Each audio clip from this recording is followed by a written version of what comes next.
Hi guys, Prince of Macedon here, and I'll be doing a video response for a change. I've never actually done a video response, but after watching Spike TV's latest episode of Deadliest Warrior, in which they pitted Alexander the Great versus Attila the Hun, I feel like it is my duty to respond to that film episode. And I'm going to quickly analyze the matchup myself, and I do mean quickly because I'm on a time restraint here. Anyways, I'll be looking at several factors here. I'll be looking at their histories, a look at their weapon analysis based on the show's findings, and also I'll be looking at some other elements which the show ignores. But first off, I'm going to start by giving you some background information on both of our combatants here. So first we have Alexander the Great. He became king at the age of 20 when his father, Philip II, was assassinated. And upon taking the throne, Alexander the Great had tons of work cut out for him. First, he had to crush many rebellions that erupted after his father's death, which included many city-state rebellions in Greece. He pretty much leveled Thebes when they rebelled.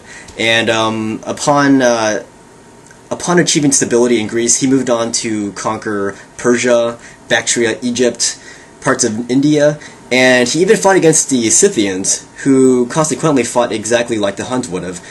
That is to say that the Scythians, they fought on horseback and they were all mounted archers.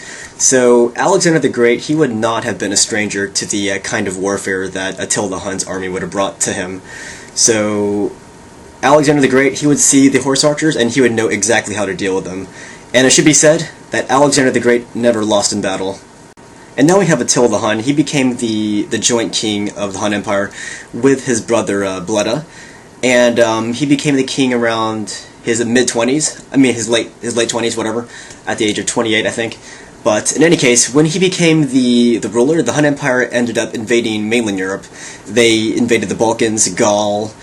They fought the Romans many times. They beat them many times. But in the end, the Romans beat the Huns at the Battle of Chalon, and that's something that should be said about the Huns. They lost.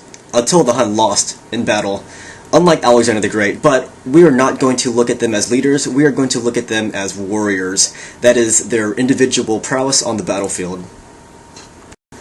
Alright, let's go look at the two combatants as they were armed for battle in terms of weaponry and personal protective gear. So Alexander the Great, they gave him, for defensive armor, they gave him his helmet. They gave him his bronze cuirass, which basically covered his entire chest, and they also gave him a shield. And it should be said that the shield that he used was the shield of Achilles. He actually took the shield that Achilles used from raiding his tomb. So that's the kind of defensive gear that Alexander the Great would have worn. And in terms of defensive wear for Attila, they gave him pretty much a little cap and leather lamellar armor, which was very light, but it was pretty good for the kind of warfare that Huns were used to, that is mounted archery, so it made them lighter. In terms of weapons, both warriors had pretty stupid weapons for their special weapons, and I'm just going to discard that from the battle. And in order to make this a little bit quicker, I'm just going to run down the list of weapons, and I'm going to say which combatant had the edge in each department. So, in terms of long range, Attila the Hun got the clear edge there. He had the Hunnic composite bow versus Alexander the Great's Gastrophetes. The Gastrophetes was basically an ancient crossbow, and it was too heavy and it took too long to reload, whereas the Hunnic composite bow was proven in battle. It was one of the best bows and arrows in ancient times. And honestly, I don't think Alexander the Great would have ever used the Gastrophetes himself. So that was pretty much a useless matchup. In terms of medium weapons, they gave the edge to Alexander the Great.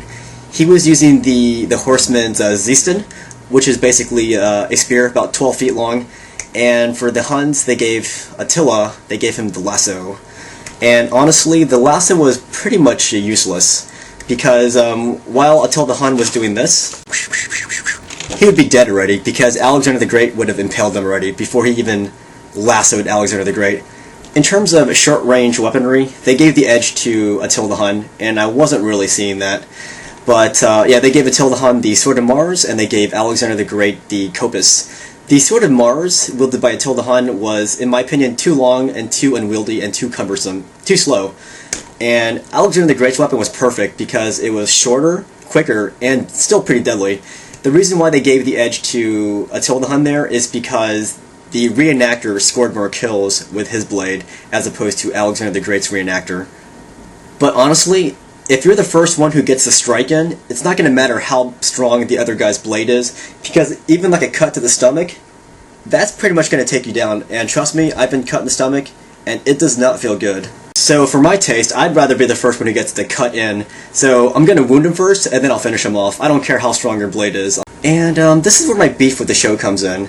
These guys look at all these weapons and weapons advantages, but they don't actually look at how useful these advantages actually are. For example, they gave Attila the Hun the edge in the long-range department. Attila the Hun had the edge with his Hunnic composite bow, and clearly, Alexander the Great has nothing even comparable to that. But does that even matter? Alexander the Great is the most heavily protected Macedonian on the battlefield. He has the helmet, he has the bronze cuirass, and he has the shield of Achilles. So I don't care how well your aim is, you are not going to penetrate the armor, you're not going to hit anywhere critical on Alexander the Great's body. So in my opinion, the Hunnic composite bow isn't going to matter a whole lot on the battlefield. And if you look at the reenactor, he was great, right? But did you see how far he was shooting at? He was shooting at like 20 feet away from the target. So let's think about this for a second. If we're shooting past 30 feet, he's going to be missing Alexander the Great. And if you're 20 feet away from Alexander the Great, well, guess what? You are 8 feet away from Alexander the Great's spear. So you better make your shots count, because when Alexander the Great comes charging in, which he always does, that spear is going to go right through Attila the Hun's leather lamellar armor. And honestly, right there, that's the entire matchup right there. Let's pretend for a second that the fight actually does go to close quarters, where Alexander the Great uses his Copus versus Attila the Hun's Sword of Mars. There's no way to really actually compare that kind of matchup. The best way to do this is to take this analysis to a different direction. We're going to look at the actual battlefield records of each combatant, and I'm going to use the primary sources that are written about these warriors. Yeah, the biggest thing that the show ignores is personal skill and personal tactics on the battlefield. Like, they look at the weapons, but they don't look at the actual warrior. Let's go look at the primary sources, and we're going to read just how effective these warriors actually were on the battlefield. And unfortunately, I can't read this word for word. I'm going to have to summarize what happens, because I'll probably get in trouble with copyright. So, anyways, in Book 6 of Arrian, when Alexander is attacking the Malian fortress, Alexander the Great finds himself alone on the other side of the walls where the enemy is located. So what happens is Alexander puts his back right to the wall, and there he fends off like 3 or 4 Indian troops, and then he kills them all, and then comes the enemy commander, and he kills the commander. After he kills the commander, more Indians come, and then Alexander uses his stone, and he knocks them down, and they get scared, more come, and then Alexander the Great uses a sword, and he hacks them down too. And after a while, his troops finally make it towards Alexander the Great's position, but by that time he's so wounded from all that, from all the missile fire, that he almost dies from it. And Diodorus Siculus, he recounts the Battle of the Granicus, in which the Macedonians are coming under attack from the Ionian satrap. When Alexander sees this local leader, he goes right at him with his lance, but the satrap, he responds first. He takes his javelin and he hurls it at Alexander's shield. It breaks through the shield and goes right through his breastplate, but Alexander pulls it out, and then he takes his own lance and he stabs it right into the satrap's chestplate. At that point, the spear tip on Alexander's spear breaks off, but Alexander recovers in time. He takes the broken spear and he shoves it right in the guy's face and knocks him down. In order to become like his hero Achilles, Alexander the Great, he always strived to be one of the first ones in the battle. He led his cav charge into the heart of the enemy's army. He stormed the walls by himself, and it's recorded in the histories that he was wounded at least 8 times. He got shot in the shoulders by darts. He got chopped to the head from a satrap. He got hit by a catapult into his chest. He took a sword blow to his thigh. He took an arrow to the ankle. He got shot right through the lungs. And he got struck numerous times by giant stones into his head. And despite all those wounds, Alexander the Great's heart kept ticking.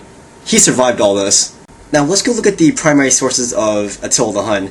There were 2 guys who wrote about Attila. One was Jordanus and the other was Priscus. And after reading through the primary sources, you don't find anything about Attila the Hun's combat prowess. And the only thing that's mentioned in either Jordanus or Priscus is that from Priscus. Priscus says that Attila the Hun, in order to avoid danger to himself, he positioned himself in the center of his army, where there was the least danger of being harmed. And this is in great contrast to Alexander the Great, who was one of the first ones into combat for the Macedonians. And let's go one step further here. Let's look at the actual physical sturdiness of each combatant. As I said, Alexander the Great, he got wounded 8 times and he kept on fighting. Now, let's go look at Attila the Hun. He was never wounded in battle because history never records him fighting in battle. What history does record is that Attila the Hun died because he had a nosebleed. Oh my gosh, I'm Attila the Hun! I'm gonna die because my nose is bleeding! That's right, guys. Attila the Hun, who was declared the deadliest warrior on Spike TV, he died because of a nosebleed. And I just have one question for Spike TV, and that is, are you guys selling that suit of armor for Alexander the Great? Because I will gladly buy that from you guys and take that off your hands.